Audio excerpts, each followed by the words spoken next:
All right. Thank you, Tinashe. Thank you, judges, for your questions. Our final speaker for the Wright Prize is Senior Del Gonzales, who is going to talk about the disappearance of play. We're gonna wait a second as Del get mics up. Okay, let's welcome Del.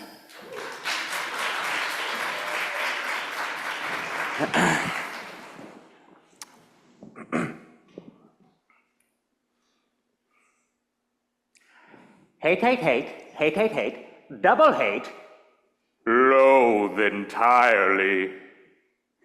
As a kid, I loved imitating characters from TV shows and movies. As you can tell, Jim Carrey's Grinch had a particular impression on me. It didn't stop with the Jim Carrey impressions. I used to walk up to my mom and mime a fishhook stuck in my mouth like this. And when my parents' friends came over, I would sing and dance for them during karaoke night, even though I was too young to read the lyrics on the screen. But that willingness to play didn't last forever. When I was 7, my parents asked me to record myself singing for my grandma in the Philippines during Christmas. Afraid of embarrassing myself, I refused. And they asked year after year until eventually they gave up. And now I kick myself every time I think about it because since she passed away, I'll never have the chance to sing to her. So I ask myself, when did I become too scared to play? And more importantly, why does this happen to so many of us?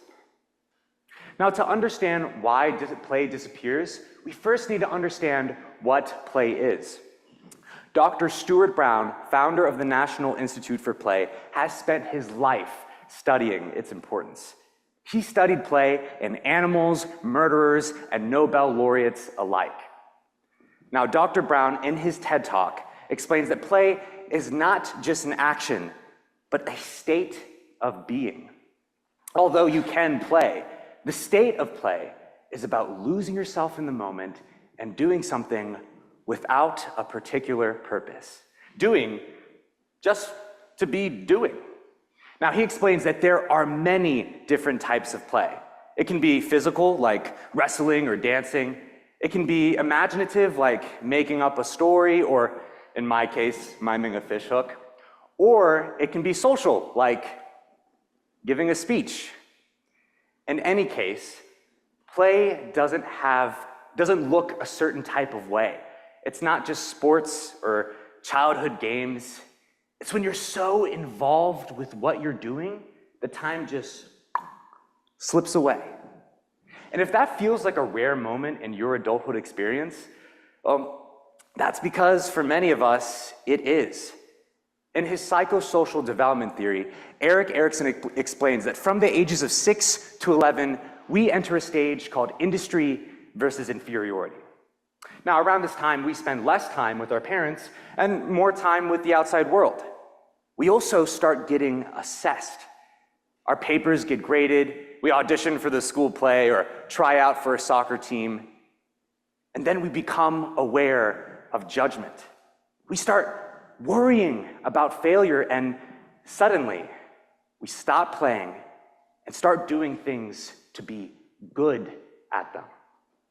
Now, Dr. Brown explains that every type of play follows the same principle, a state of being without a particular purpose.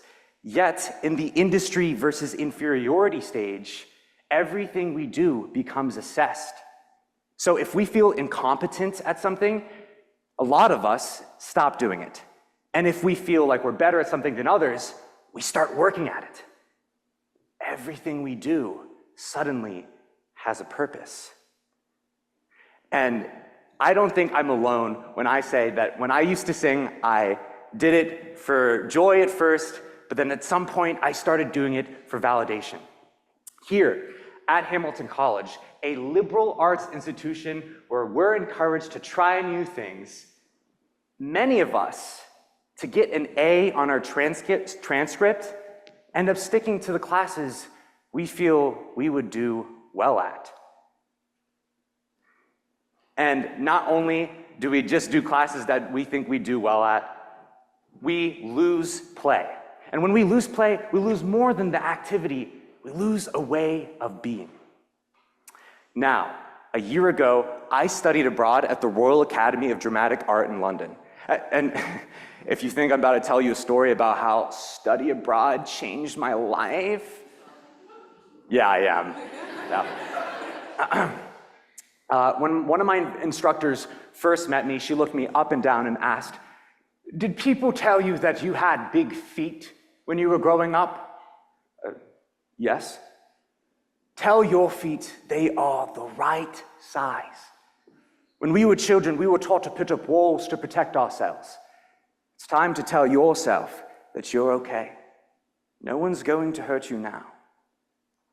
And she went around the room and said something similar to every member of my cohort. From just a simple glance, she can see right through the walls we had put up as children. And for the rest of our classes, we spent our time reading love letters and drawing out the British royal line with colored pencils. At first, it felt ridiculous. A bunch of college students scribbling like kindergartners. But somewhere between the colored pencils and the love letters, I realized something. This was play. And not play because of the colored pencils, but because we were exploring without judgment. All of the walls we had built up when we were children were gone. And then I remembered. I remembered the kid who used to sing without worrying how he sounded. The kid who mimicked movie characters just to make himself laugh. The kid who, before self-consciousness took over, knew that play wasn't about being good. It was just about being. But somewhere along the way, that kid, like so many of us, stopped playing and started proving. Dr. Brown and Eric Erickson's research suggests that as we grow, societal and developmental forces nudge us away from play and towards productivity, performance, and protection. We stop playing to keep ourselves safe. If you can't tell from the various impressions that I've done throughout the course of this speech, I haven't fully lost my ability to play, and I don't plan to. I may never get the chance to sing to my grandma, but I will sing anyway. I will play anyway. I will embrace the joy, the silliness, the freedom, because losing play once was enough. Thank you. Or as Jim Carrey would say, if I don't see ya, good afternoon, good evening, and good night.